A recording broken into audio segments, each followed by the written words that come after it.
जी नहीं पाएंगे।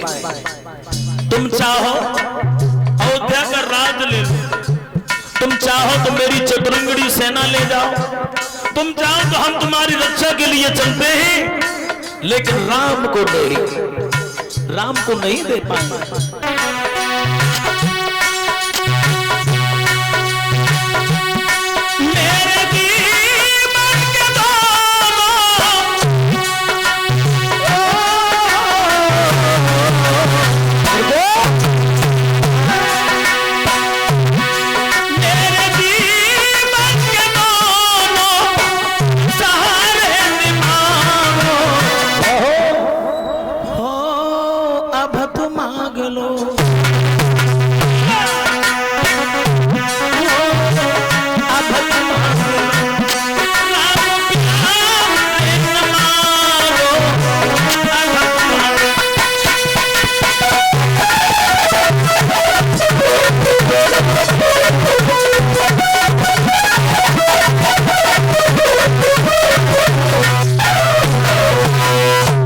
मना कर दिया, और जब मना कर दिया है तो वशिष्ठ वही बैठे थे। वशिष्ठ कहने लगे, दशरथ जिन्हें तुम अपना बालक मार रहे हो, ये साधारण बालक नहीं है, अवतार हो गया है,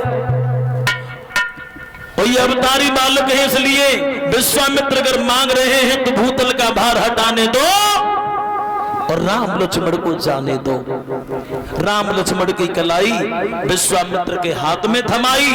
विश्वामित्र के साथ में राम लक्ष्मण जब चले तो दशरथ ने संकेत किया है कि बेटा तुम जा रहे हो, लेकिन वहां पर तुम्हें बाण भी चलाने पड़ेंगे, लेकिन गुरु की आज्ञा के बिना किसी के बाण मत मारना, क्योंकि हमसे बहुत बड़ी भूल हो गई। वो मेरा ही भांजा श्रवण कुमार मेरे बाण का शिकार बन गया। अपने पिता की आज्ञा को मानकर भगवान राम वहां से चले जाते हैं, विश्वामित्र के आश्रम पर पहुंच जाते हैं। तो सबसे पहले यज्ञ चल रहा था, यज्ञ में विघ्न डालने के लिए आया है मारीच, ताड़का का पुत्र। स्वा स्वा की आवाज करके जब आया तो भगवान राम ने बगर भर का बाण मारीच के मार दिया, क्योंकि गुरुजी तो यज्ञ में व्यस्त थे, अब आज्ञा लें तो लें किससे। अपने पिता की बात याद आ गई, हमारे पिता ने ये कहा था कि भर लगा के बाण कर मारो तो गुरु से पूछ लेना, लेकिन गुरु तो यज्ञ कर रहे हैं, पूछे किससे, रक्षा भी करनी है। तो बगर भर का बाण मारीच में मार दिया, वो 100 योजन की दूरी पर समुद्र के पार गिरा जाता। यज्ञ की भी रक्षा हो गई और मारीच की भी रक्षा हो गई। उसके बाद विशाल काय चट्टान की तरह से बड़े बड़े दांत निकालती हुई आई ताड़का, मारीच की मां। माता बहने बैठी रहे, ज्यादा नहीं, लगभग कम से कम 5 सवा 5 बजे तक तो 5 बजे तक तो बैठो ही। तो ताड़का को जब देखा तो राम घबरा गए, विश्वामित्र के पास में बैठे थे। तो भगवान राम ने कहा, गुरुदेव ये कौन है? विश्वामित्र कहने लगे, बेटा ये ताड़का है। बोले कि कौशिक बोले श्री राम सुनो, ताड़का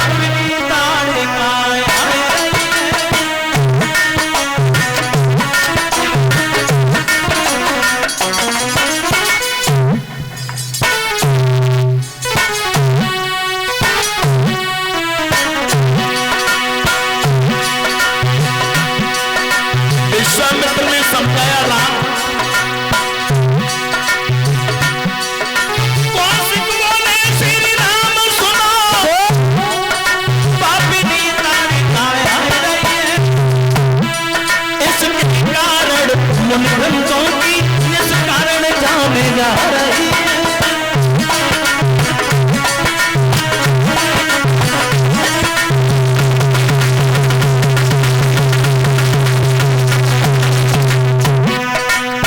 एक हार हमारे पास में कमलेश जी की तरफ से आया है। भगवान ऐसे भक्तों को सदैव सच्चाई धर्म के रास्ते पर कन्हैया चलाता रहे। भगवान राम से कहा,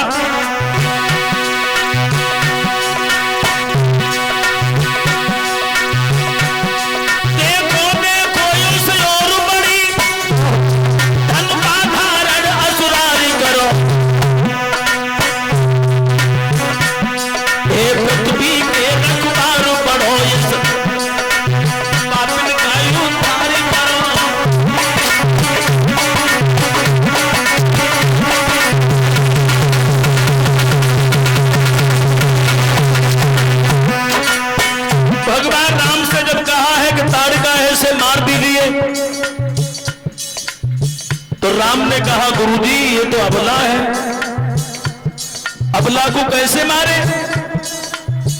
ये शास्त्र के विरुद्ध है। विश्वामित्र कहते हैं राम अपना सबला हो जाती है जब क्रिया चरित्र दिखाती है, वो पल में ही सम्मान करे, पल में अपमान कराती है।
अबला नहीं है, राक्षसी है, इसे मार दीजिए। तो भगवान ने एक ही बाण में ताड़का का काम तमाम कर दिया।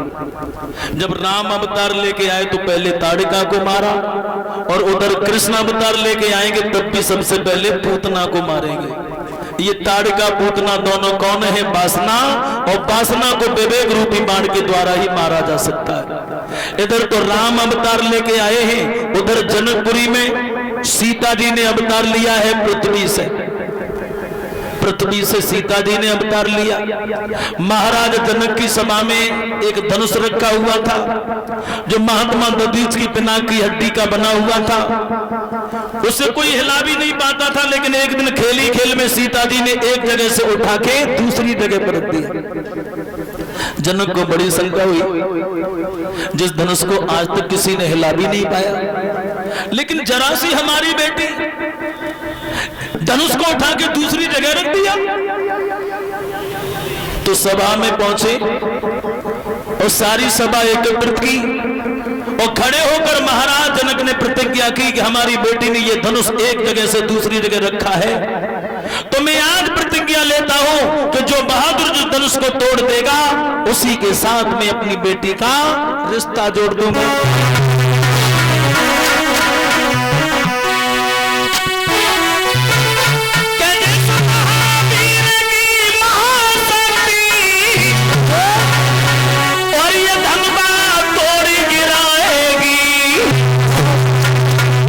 फिर उसी वीर को बात जानकी बिभारी जाएगी।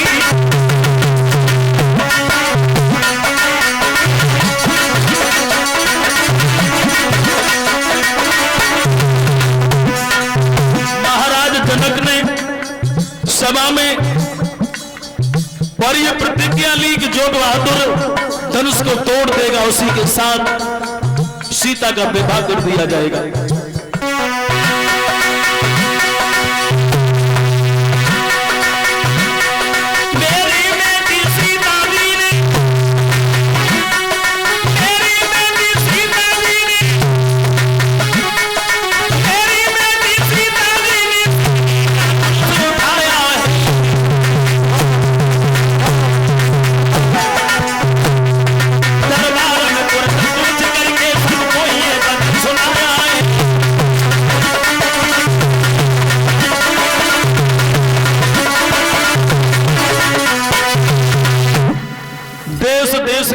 पत्र भेजवा दिए, एक पत्र वहां भी पहुंचा दिया विश्वामित्र के पास।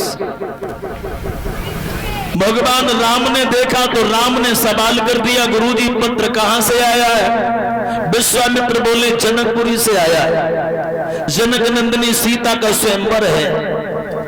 राम ने कहा गुरुदेव कैसा स्वयंवर है, हमें भी लेके चलें।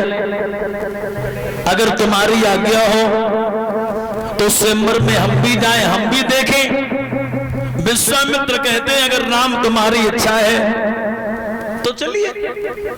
अब विश्वामित्र राम लक्ष्मण को लेकर चले महाराज जनक की नगरी। रास्ते में देखा है एक बीहड़ निर्जन वन मिला है, जिस वन में कोई पशु पक्षी नजर नहीं आ रहा। एक पत्थर की शिला पड़ी हुई है। भगवान राम ने सवाल कर दिया गुरुदेव ये पत्थर की शिला क्या है? विश्वामित्र बोलिए गौतम ऋषि की नार अहिल्या है। पत्थर क्यों बनी गई? पूरी बात बताई। इंद्र ने अहिल्या के साथ छल किया। गौतम ऋषि ने श्राप दे दिया तुम्हारे चरणों की रज से मिल जाए, तुम्हारे चरणों की अगर ठोकर मिल जाए तो इस अहिल्या का उद्धार हो जाए। भगवान राम कहते हैं गुरुदेव ये ऋषि पत्नी है और मैं मर्यादा पुरुषोत्तम हूं।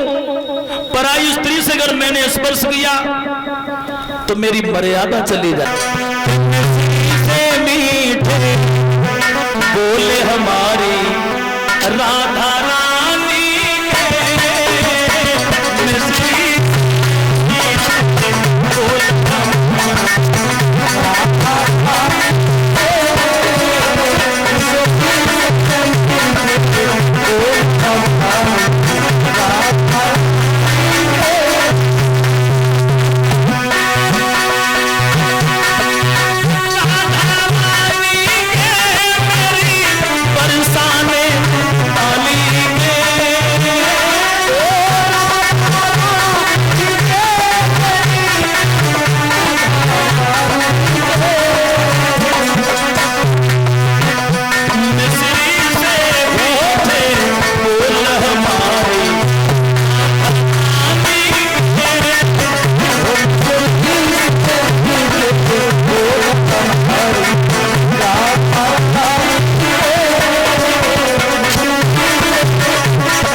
से फरमाइश आ रही है।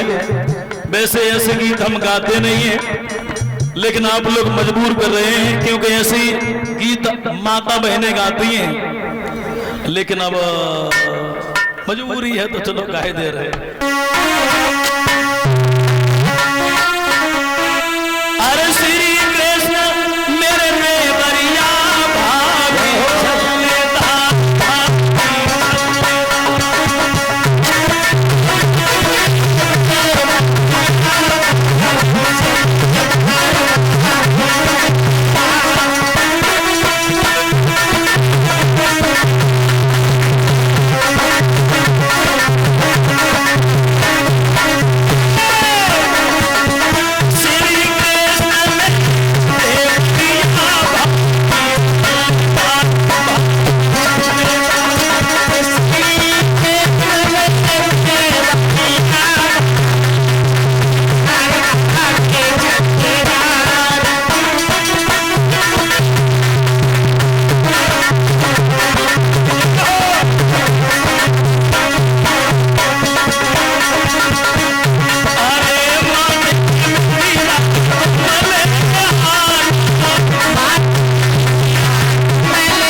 सभी भक्तगण हाथ जोड़ लें, कर लें प्रेम से भगवान की आरती। आ जाओ परिचय जी, आ जाओ, आ जाओ 5 लोग।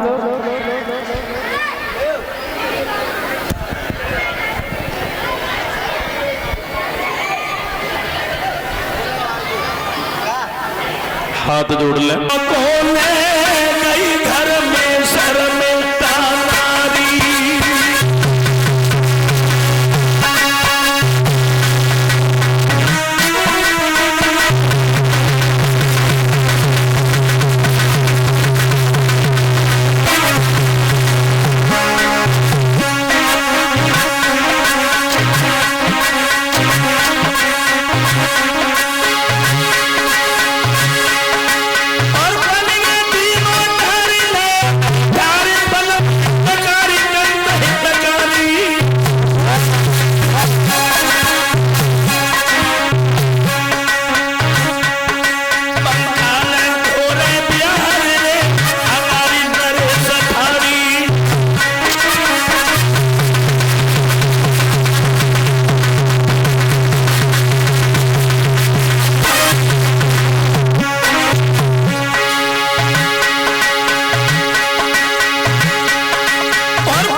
तो एक दिन ऐसो है जो मखमल के कत्तन पे नींद नहीं आए, एक दिन ऐसो जो कम्बल में उठो है,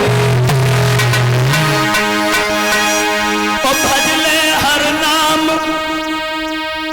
ओ काए को तू हैरान देवगी, ओ आज दिन कैसो और काल दिन कैसो है। वो दिन भी था जब देवकी तेरे प्राणों को लेने के लिए तेरा भैया तुला हुआ था, लेकिन आज दिन ऐसा है, कल दिन न मालूम कैसा होगा। 6 बच्चे मार दिए, 7वें गर्भ में भगवान ने बलराम को भेजा कि भैया तुम बड़े बन के जाओ और हम छोटे बन के जाते हैं। 2 महीने तक बलराम मैया देवकी के उदर में रहे, उसके बाद 2 महीने के बाद रोहिणी के उदर से गोकुल में जन्म ले लिया। ये रोहिणी वसुदेव की दूसरी पत्नी है। अब 8वें गर्भ की बारी है और कंस के यहाँ जबरदस्त तैयारी है। कंस ने कहा सिपाहियों आ गया समय कुर्बानी का, ये समय आना कानी का नहीं है। 2-2 पहरेदार हैं, बात 10-10 खड़े हो जाओ, जागते रहो, टहलते रहो, सोना नहीं।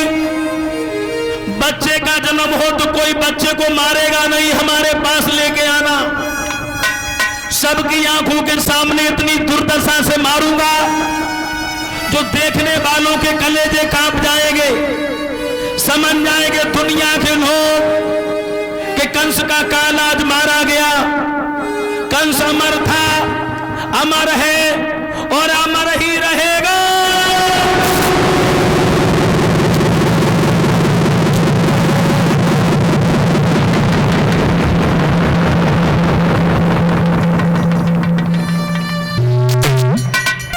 ऐसा ही नहीं बंधुओं,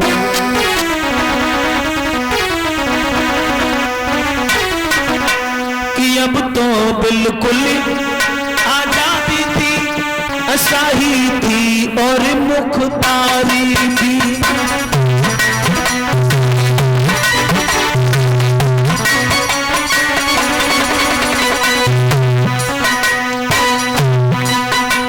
कंसासुर सिंह बन गया था, कंसासुर सिंह बन गया था, उस जेल में बहन बिचारी थी।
इस तरह से कड़े बंदोबस्त कर दिए देवकी बसदेव को जेल में।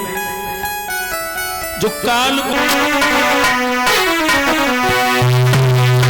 कि नारी का कोई नग्न भेष माना जाता है ज्ञान नहीं, और जलवासी वरुण देवता का क्या है इसमें अपमान नहीं।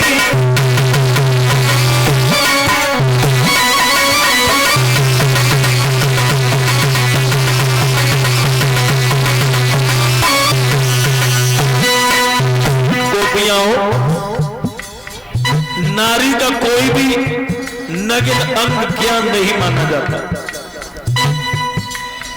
जल में वरुण देवता का निवास है, तुम मेरी पर्दा कर रही हो, जल में नग्न स्नान कर रही हो।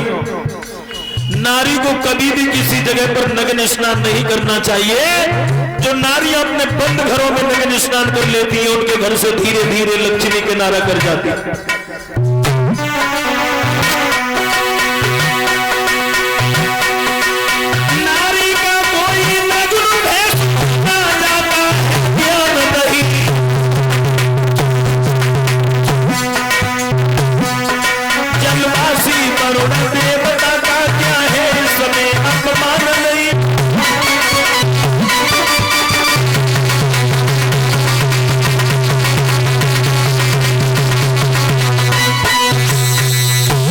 गोपियों ने हाथ जोड़ के क्षमा मांगी, प्रभु हम अज्ञान हैं, हमें माफ कर दीजिए।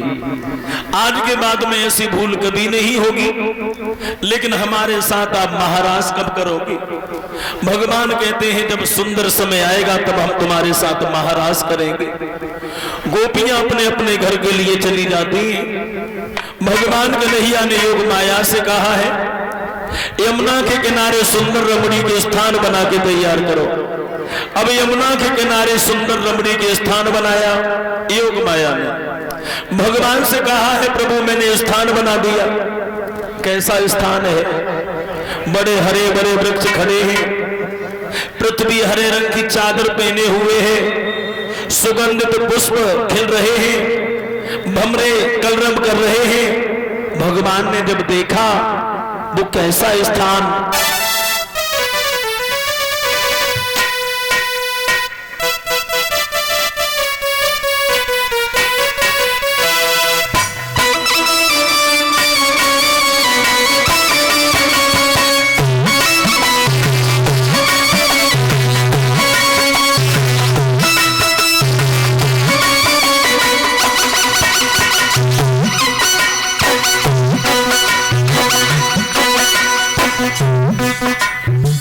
स्थान है।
रात के 12 बजे कदम के वृक्ष पे चढ़ गए और भगवान कन्हैया ने मुरलियां निकाली, मनोहर अधरों से लगाई। फिर मुरली ने मोहन भी दीनी है तुरत बजाई।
भगवान ने बंसी बजाई। कैसी बंसी बजाई? तो एक विद्वान तो ऐसा लिख रहा है कि जब कन्हैया ने बंसी बजाई और बंसी की आवाज जब गोपियां ने सुन पाई तो गोपियां अपना ध्यान भूल गई। कृष्ण बजाई बांसुरी मोहे तीनों लोग, वो तीनों मोहे नहीं, वो रहे कौन से लोग। तीनों लोग मोहित हो गए। तीन चीजें मोहित नहीं हुई। प्रमाण अलग अलग हैं, कई प्रमाण हैं, लेकिन तीन चीजें, अग्नि जलती रही, हवा चलती रही और पानी बहता रहा, इन तीन चीजों के ऊपर कोई प्रभाव नहीं पड़ा है। गोपियां ने जब सुना है तो गोपियां श्रृंगार करना भूल गई और जो गोपी जैसी बैठी वैसे भागी। कोई रोटी बना रही तो एक रोटी तय पे गए में हाथ में लेके भाग गई। कोई पति को भोजन की थाली लेके जा रही है तो थाली लेके भाग गई। कोई लाला को दूध पिला रही है, लाला आंगन में पटको भाग गई। कोई श्रृंगार कर रही है तो नाक की चीज कान में और कान की नाक में पहन के भाग गई।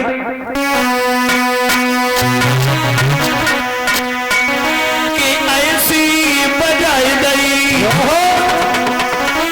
अरे बंसुरिया रे ऐसी बजाई गई, ऐसी बजाई गई।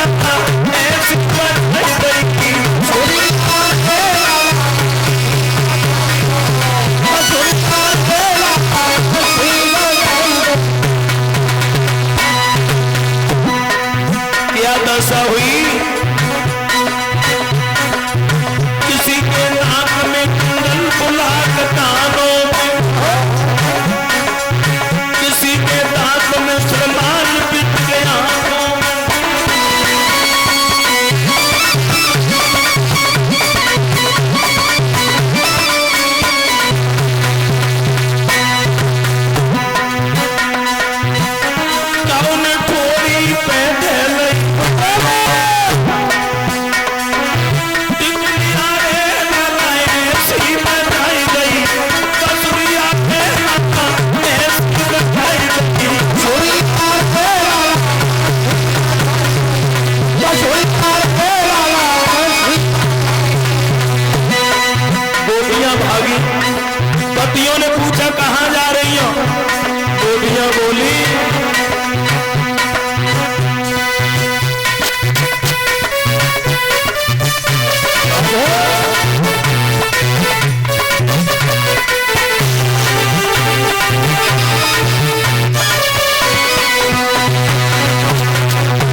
मथुरा वाले एक लोई और मुकुट से हमें सम्मान कर रहे हैं। बजाए गई श्याम बसुरिया ओढ़ के जाओ चुनरिया बाजी बसुरिया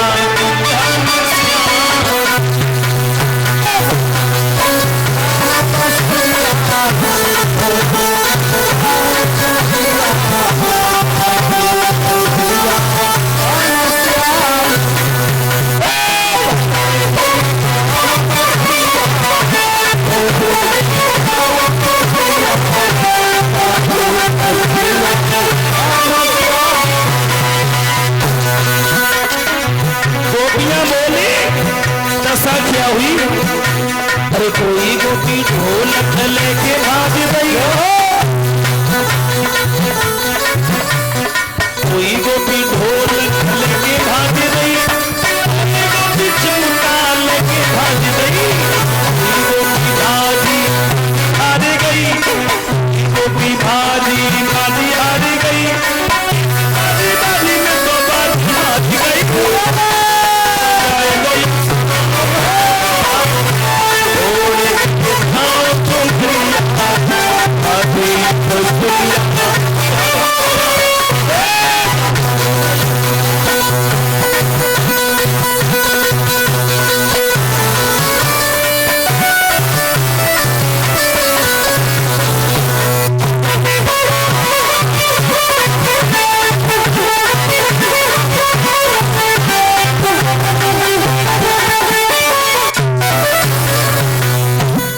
गोपियां वहां से भागी, पतियों ने नहीं रोक पाई, कन्हैया के पास में पहुंची है। कन्हैया ने कहा है कि आप क्यों आई हो?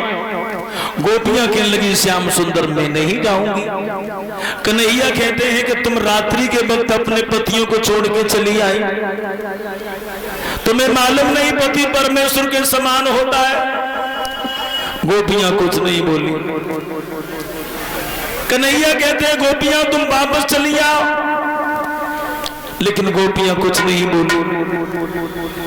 और कन्हैया से कहा कन्हैया मैं जाने वाली नहीं। क्यों?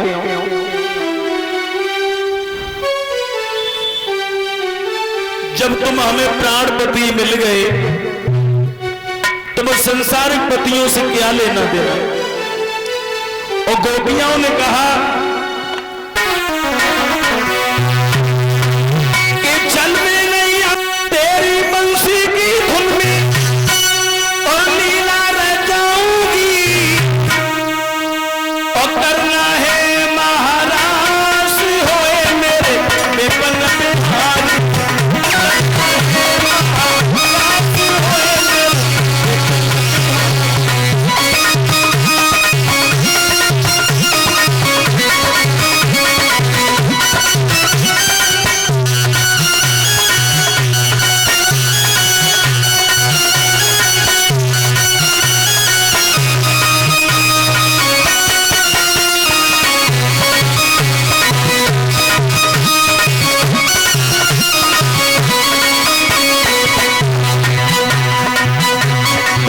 समझ गए गोपियां नहीं जाएंगी, तो भगवान ने एक से अनेक रूप बना लिए।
और ये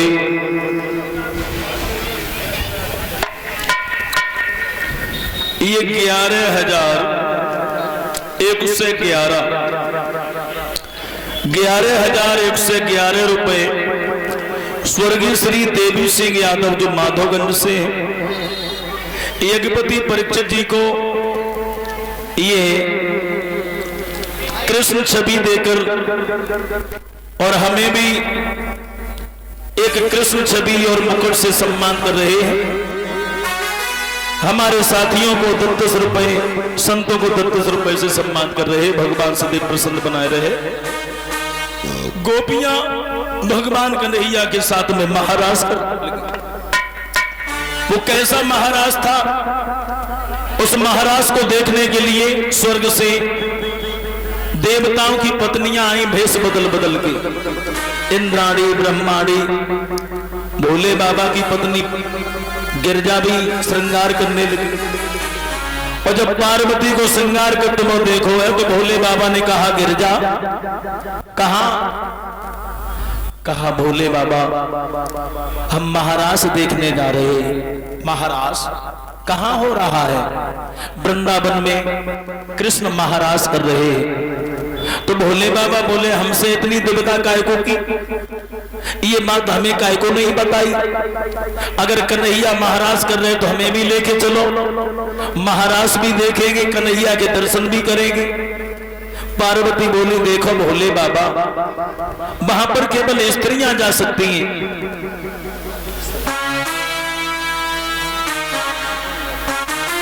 ये मिथुन यादव की तरफ से 100 रुपए के हार से हमें सम्मान किया गया है। भोले बाबा कहने लगे, मर्द क्यों नहीं जा सकते, हम तो जाएंगे। पार्वती बोली, पागलों की तरह से बातें कर रहे हो, जाएंगे? अरे मैंने कहा ना कि मां केवल स्त्रियां जाएंगी, कोई भी मर्द नहीं जा सकता। भोले बाबा सोचने लगे, मर्द नहीं जा सकता तो केवल स्त्रियां तो जा सकती हैं। हाँ, तुम्हारे पास में कोई साड़ी है क्या? मतलब ये है ना कि बोले गिरिजा से एक दिन भोला प्यारी हम भी जनाना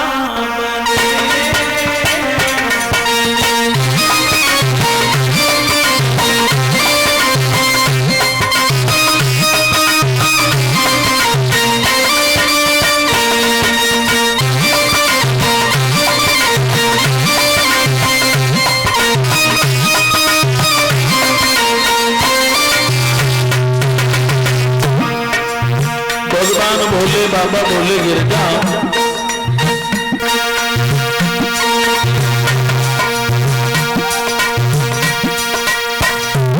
बोले गिरजा से एक दिन भोला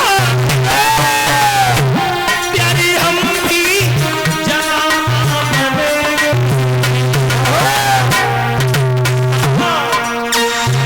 वृंदावन की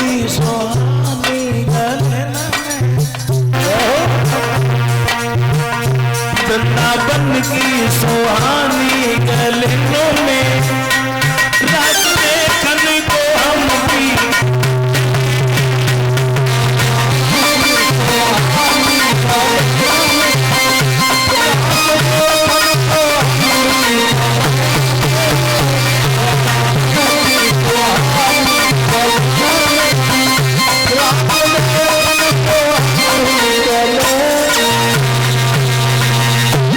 भगवान शंकर ने गिरजा से कहा है, गिरजा से साड़ी ली, साड़ी पहनी और तनवाओ सब श्रृंगार करो, लंबो से घूंघट मारो।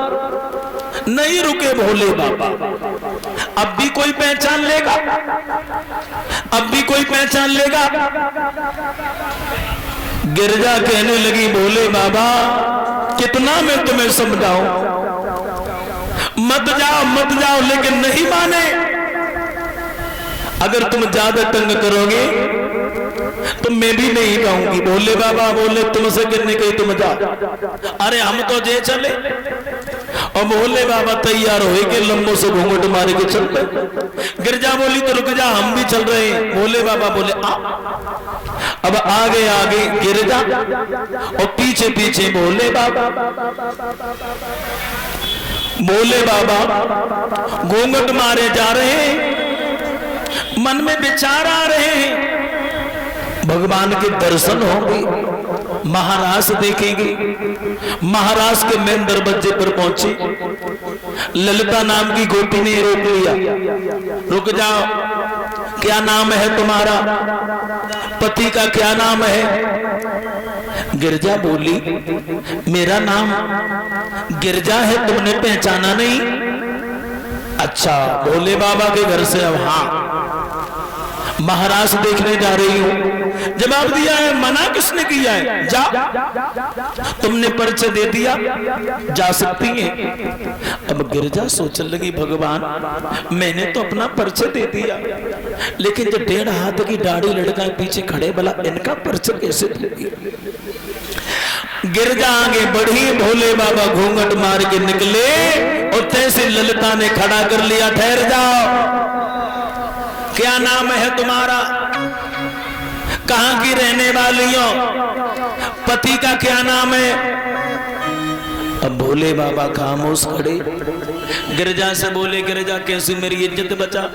गिरजा बोली कितनी बार समझाया मत जाओ मत जाओ, नहीं माने।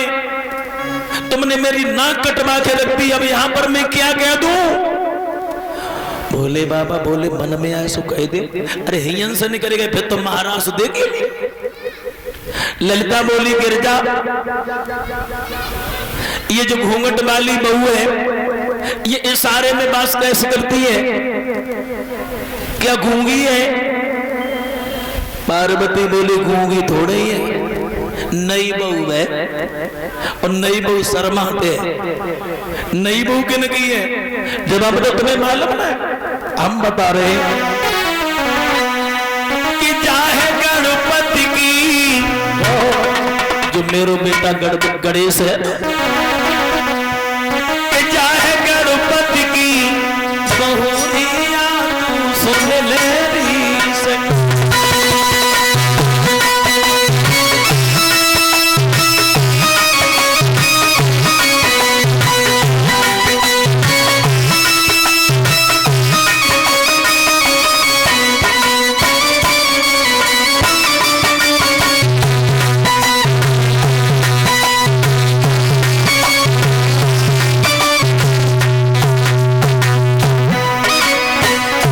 मालूम नहीं कि गणेश की बहू है।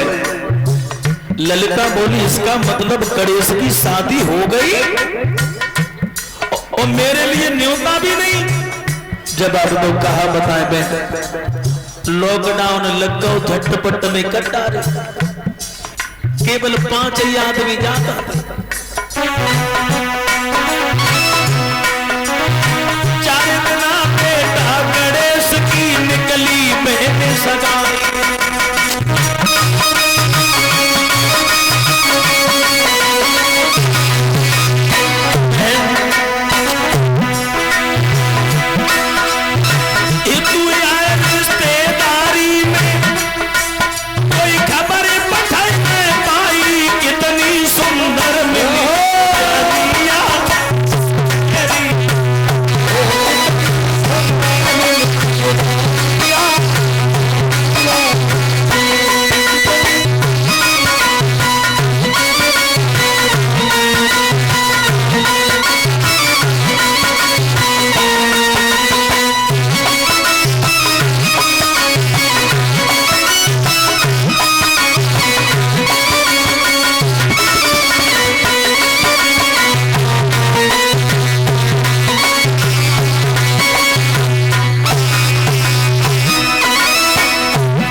मनोज यादव जो मड़वा से हैं 100 रुपए से हमें सम्मान कर रहे हैं।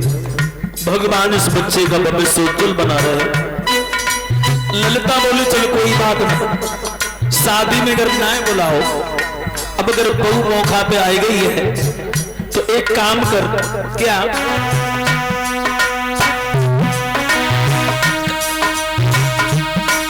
अरे करे लाई शादी अपने लला की खबर लो मैं भी जुबाई।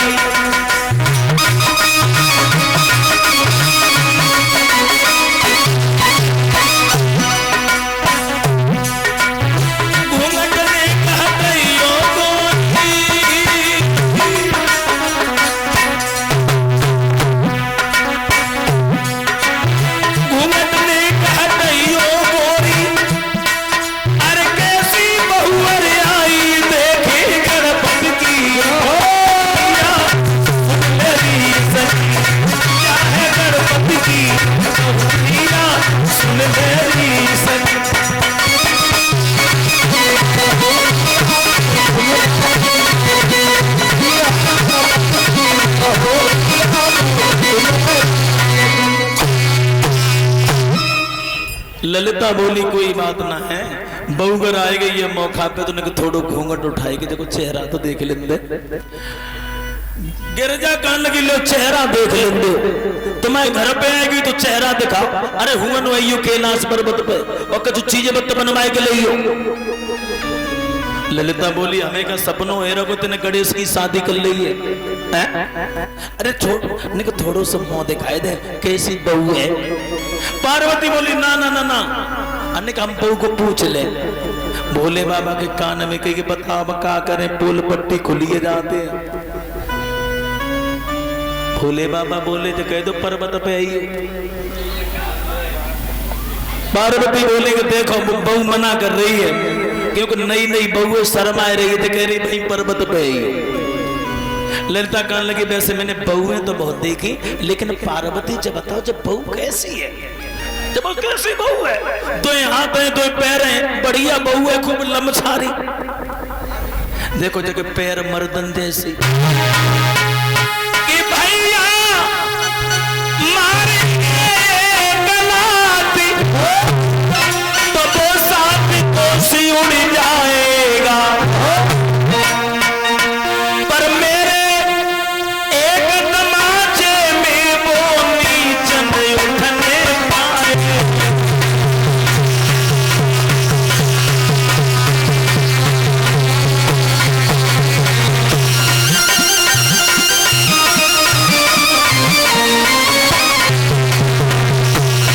भैया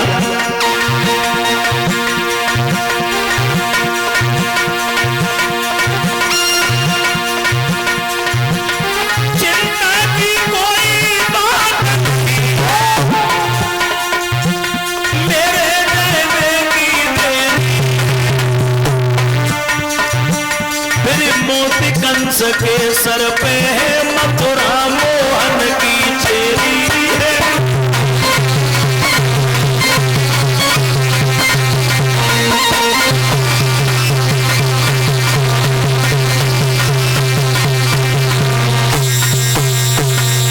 इस तरह से भगवान कृष्ण मां यशोदा को समझाते हैं।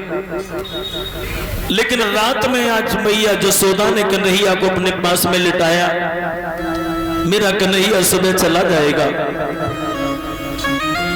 कन्हैया जब सो गए तो कन्हैया की याद में मैया यशोदा रोने लगी।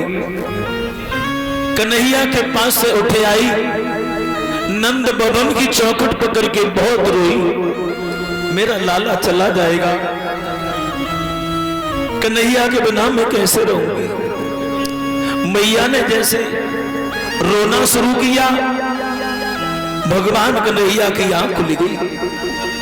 देखा मेरी मां तो है ही नहीं। देखा मैया यशोदा नंद भवन की चौखट पकड़ के रो रही थी। भगवान कन्हैया दौड़ के आए, मैया के पैर पकड़ लिए। मां क्यों रो रही है? कोमल कोमल हाथों से मां के आंसू पहुंचे। यशोदा बोली लाला तू मुझे छोड़ के मत जा, तेरे बगैर मैं कैसे रहूंगी, ये वृंदावन सूना हो जाएगा।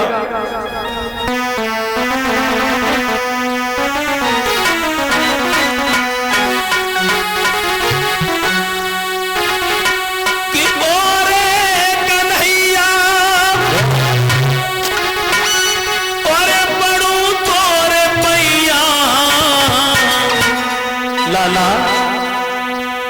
मथुरा न जा, मथुरा न जा, मथुरा न जा, मथुरा न जा।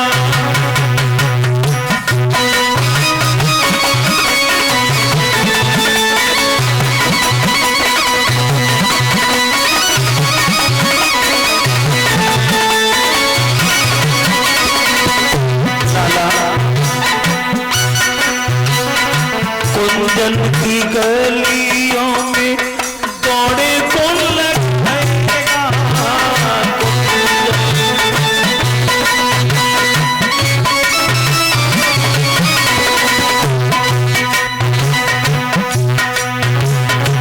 कुंदन की गलियों में दौड़े कौन लगाएगा, चोरी चोरा आंखन लाला कौन अब चुराएगा,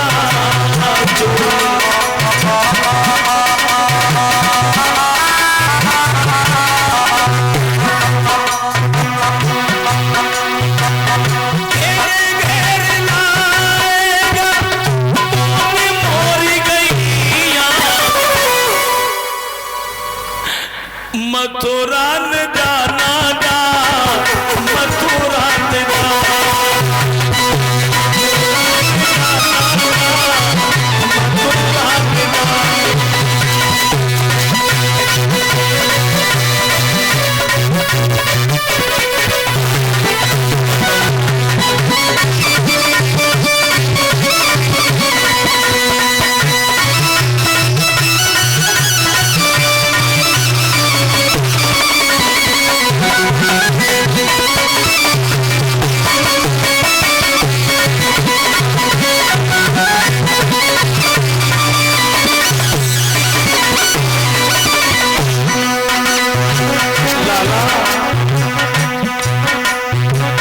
तेरी राधा रानी, तेरी राधा रानी कैसे जिएगी, तेरी राधा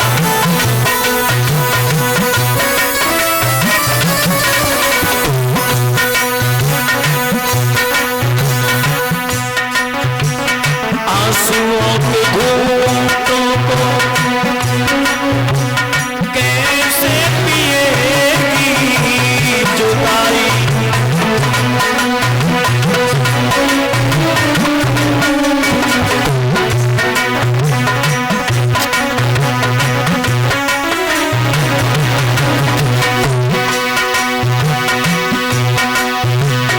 घेर घेर लाएगा कौन मोरी गैया,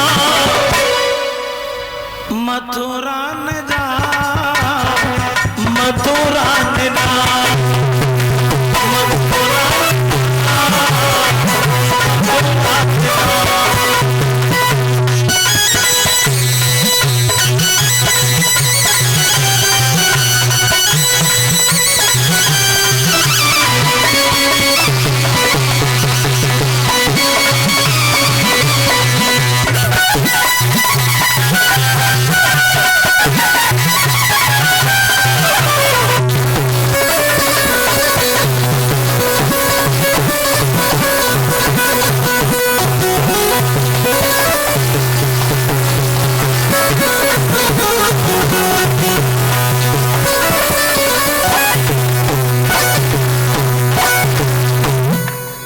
इस तरह से जसोदा जब रोई है तो भगवान ने माँ को तसल्ली बताई, माँ मामा के यहाँ पर मेला है, यज्ञ है,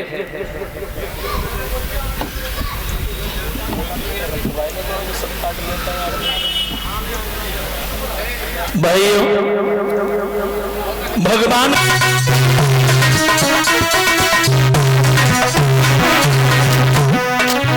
रुक्मिणी विचार करती है, हे घनश्याम सारा जीवन गुजरा जा रहा है,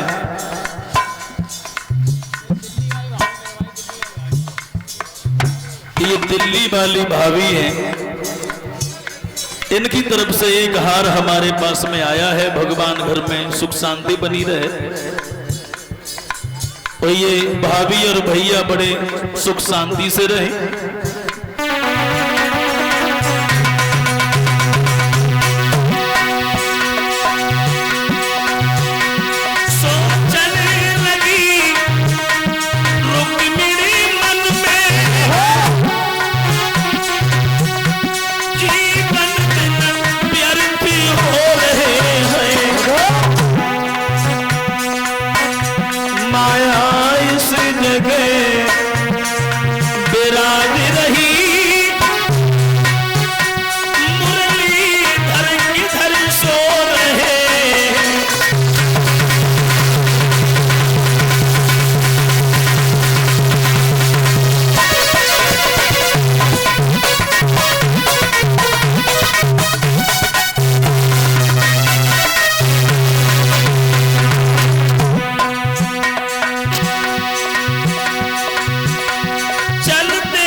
सखियन में चर्चा छिड़ जावे मोह के गीत सुनान लगी।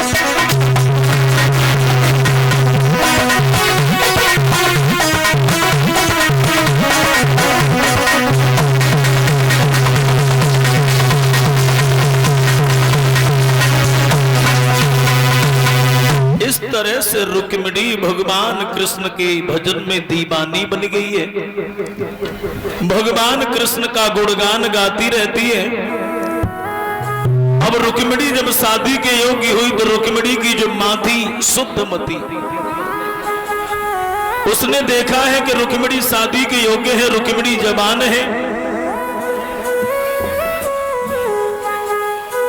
तो दिल में विचार आया कि मैं अपने पति को बुलाऊंगी और मैं अपने पति को समझाऊंगी कि रुक्मिणी शादी के योग्य है, इसकी शादी करवा दीजिए। दासी को बुलाया और दासी से कहा है कि दासी तू एक काम कर, तू जल्दी से दरबार में चली जा और हमारे पति को जल्दी महलों में बुला के ला।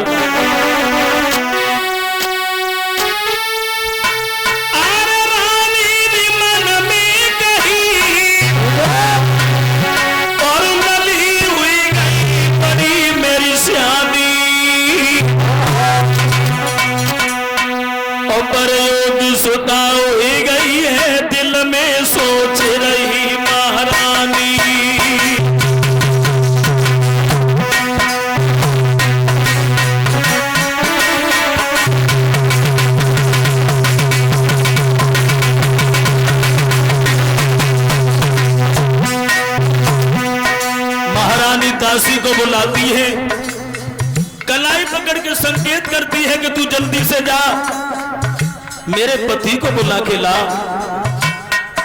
दासी ने सुना,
रघुपति अपने प्यारा हाथ जोड़ के रानी बोली शासन के राजकुमार खोले भेटी शानी घूमे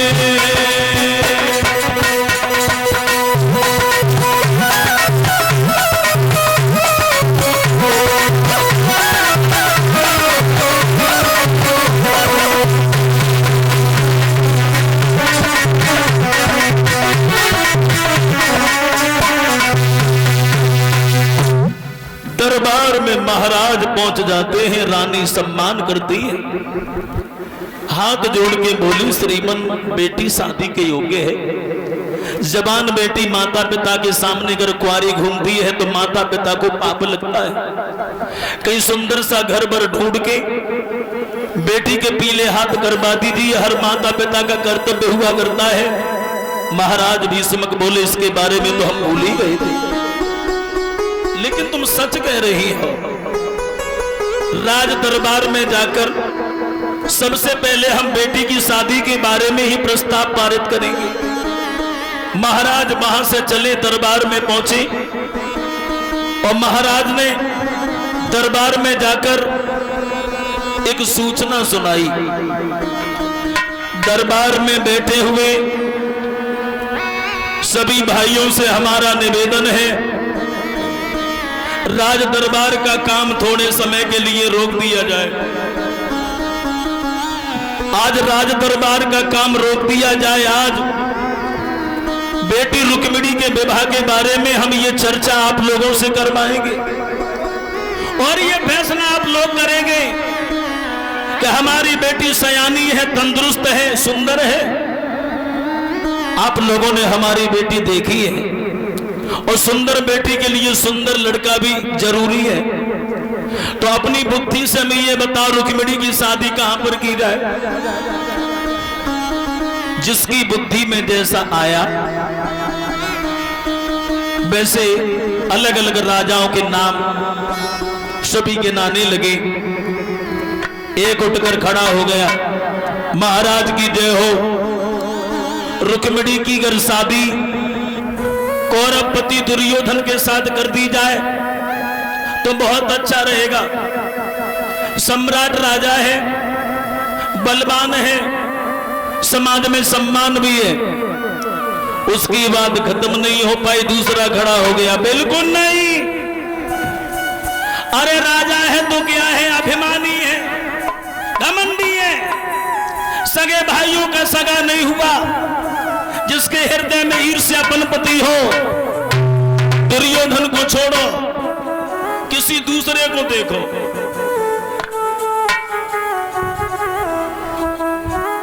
धीरे और हम अपने घर को जाते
आज हमें मालूम पड़ गया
स्त्री की तरफ से एक हार हमारे पास आया है और ये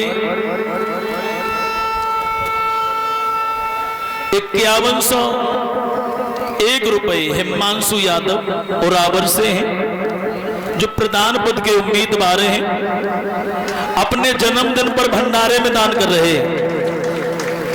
अपने जन्मदिन पर भंडारे में दान कर रहे हैं। एक हार से हमें सम्मान किया है।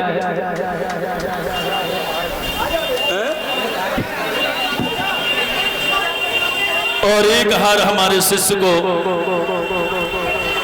भेंट किया है। भगवान ऐसे भक्तों को सदैव सच्चाई धर्म के रास्ते पर कन्हैया चलाते रहे। ब्राह्मण वहां से चले, केवल 10 कदम निकल पाए तैसे ही पंडित जी कमर पकड़ के जमीन पर बैठ गए। बलराम बोले, क्यों कन्हैया? इस ब्राह्मण को मिर्गियां थी या दौड़ा आता, बैठ कैसे गया? कन्हैया कहते हैं, भैया बूढ़े से ब्राह्मण है, चला नहीं जाता। अगर तुम्हारी आज्ञा हो तो द्वारका से बाहर तक हम निकाल आए। भगवान ने जब बलराम से आज्ञा ली तो बलराम बोले, हाँ ठीक है, जाओ, चले जाओ। भगवान कन्हैया रथ में ब्राह्मण को बैठाते हैं और रथ में बैठाने के बाद में और रथ को आकार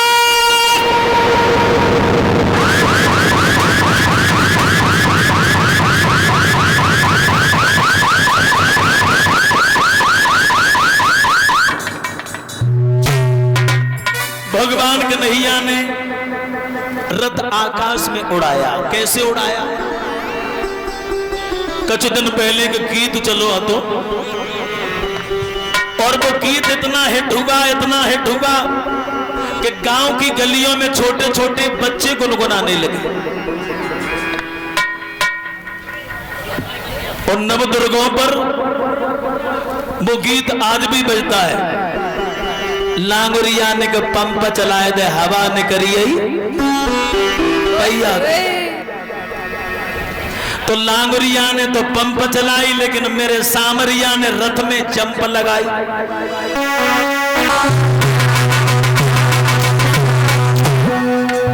भैया की कीमत उन बहनों से पूछो जिन बहनों के कोई भाई नहीं होते। भाई की कीमत तो उन बहन से पूछिए जिनका इकलौता भाई छोड़ के चला जाता है, बिना भाई की रह जाता।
राम लक्ष्मण भरत शत्रुघ्न चारों भाई बैठे हुए थे। तो वशिष्ठ ने ये कहा था कि ये बताओ संसार में सबसे बड़ी चीज क्या है। वशिष्ठ ने सबसे पहले शत्रुघ्न से पूछा, तो शत्रुघ्न ने कहा वीरताई के समान भला और क्या। लक्ष्मण से पूछा गया तो लक्ष्मण ने कहा मेरी सीता भाभी के समान भला और क्या। राम से पूछा गया तो राम ने कहा कि जग की भलाई के समान भला और क्या।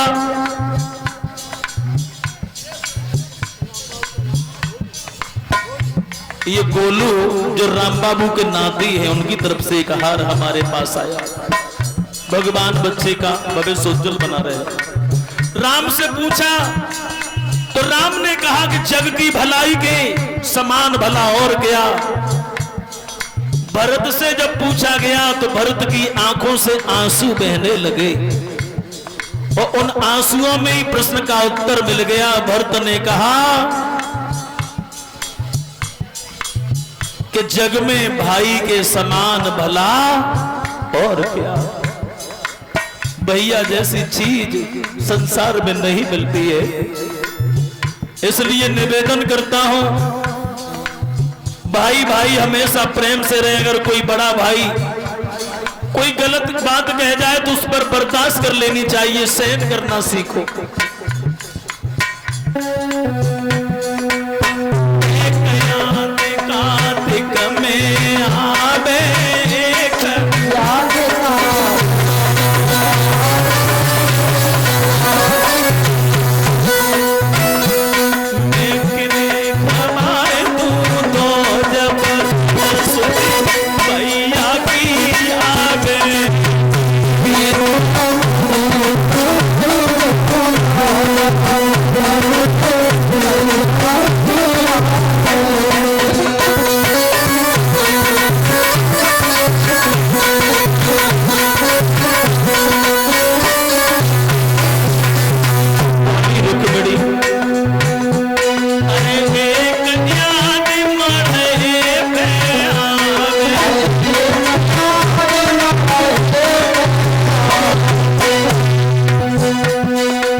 तरह से रुक्मिणी ने पैर पकड़ लिए तो भगवान कहते हैं ठीक है रुक्मिणी हम इसे मारेंगे नहीं लेकिन अपमानित अवश्य करेंगे। रुकुम का सर गंजा कर देते हैं भगवान, एक मोछ काट देते।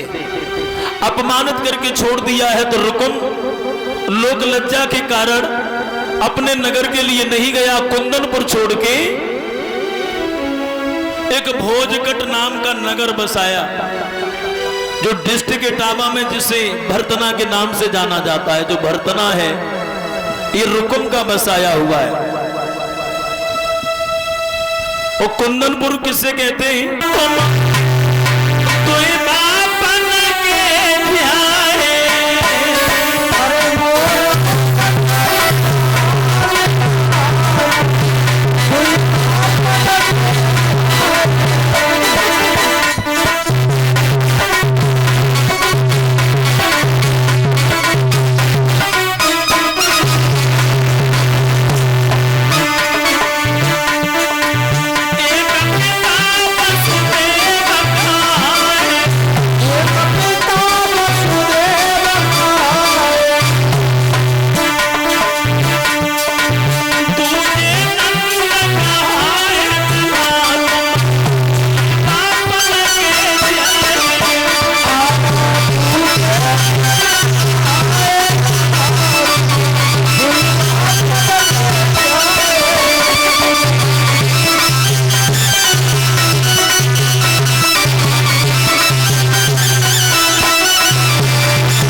Rajiv Yadav DP public school की तरफ से जो हमारे पास में एक हार आया है, भगवान सद्बुद्धि प्रदान करें।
सभी तालियां बजाएं, ऊपर हाथ करके। देखो रुक्मिणी का विवाह हो रहा है, खुशी होनी चाहिए।